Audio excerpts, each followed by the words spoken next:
Use headphone for better experience. The old house loomed over them, Hollow Manor. It stood on a hill overlooking the town, shrouded in shadow even though the sun was setting. Its windows were dark eyes, watching. Are you sure about this, guys? Ethan asked, his voice barely a whisper. Don't be such a scaredy cat. It's just an old house, retorted Nina, her blonde braid whipping behind her as she marched towards the house. The others followed, their footsteps crunching on the gravel drive. There was Liam, the tall, athletic one, always ready with a joke. Next to him walked Clara, her dark eyes scanning the house with a mixture of fear and fascination. Bringing up the rear was Clara, her face pale and thoughtful. The iron gates creaked open as if in warning. As they stepped onto the overgrown lawn, a cold wind swept through the trees, carrying with it the scent of damp earth and something else. Something ancient and unwelcoming. The front door groaned as they pushed it open. The air inside was heavy with dust and the silence of ages. A single shaft of sunlight pierced through a gap in the boarded-up windows, illuminating dust motes dancing in the air. They had crossed the threshold. Hollow Manor awaited. Each of the 5 friends had a reason for being there, drawn together by a shared thirst for adventure and the whispers that surrounded Hollow Manor. Ethan, despite his fear, was the storyteller of the group, his head filled with local legends and ghost stories. Nina, always the daredevil, saw this as a challenge, a chance to prove her bravery. Liam, the joker, hid a deep-seated fear of the unknown behind his humor.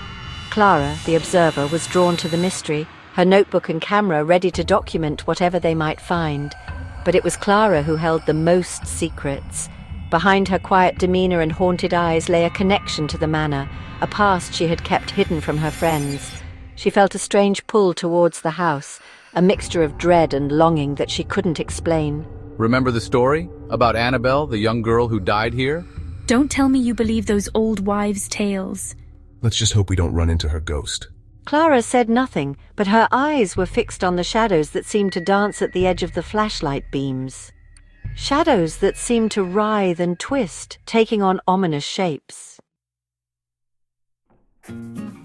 As they ventured deeper into the manor, the silence was broken by strange and unsettling noises. Floorboards creaked beneath their feet, each step a heartbeat of fear in the oppressive stillness. Whispers seemed to emanate from the walls, too faint to decipher, but heavy with unseen menace. In the drawing room, a sudden gust of icy wind extinguished their flashlights, plunging them into absolute darkness. Panicked shouts and scrambling feet filled the air until Liam managed to relight his flashlight, the beam trembling. Did you feel that? Something touched my shoulder. It was probably just a cobweb, Clara. But even he sounded unconvinced. The temperature had dropped and the air was thick with a palpable sense of dread. They were not alone. Something watched them from the shadows, unseen but ever present. As they moved from room to room, the paranormal activity intensified. A vase toppled from a shelf in the dining room, shattering on the floor. A child's laughter echoed from the top of the stairs, chilling them to the bone. Each incident fueled their fear, pushing them closer to the edge of terror. They reached a narrow corridor lined with portraits of stern-faced men and women. Their eyes seemed to follow the intruders, judging them, condemning them. At the end of the corridor hung a large, ornate mirror. Its silvered surface was tarnished with age, but as they approached, it seemed to glow with an eerie internal light. Don't look into it. It's dangerous. Her outburst startled the others. Clara had been so quiet, so withdrawn, that they had almost forgotten she was there. What do you mean? Just a feeling. I've heard stories. But it was too late. Liam, his curiosity piqued, had already stepped towards the mirror.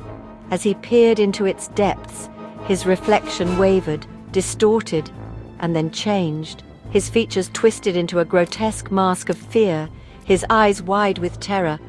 A blood-curdling scream escaped his lips, the sound echoing through the silent house. The others watched in horror as Liam stumbled back from the mirror, his hands flying to his face.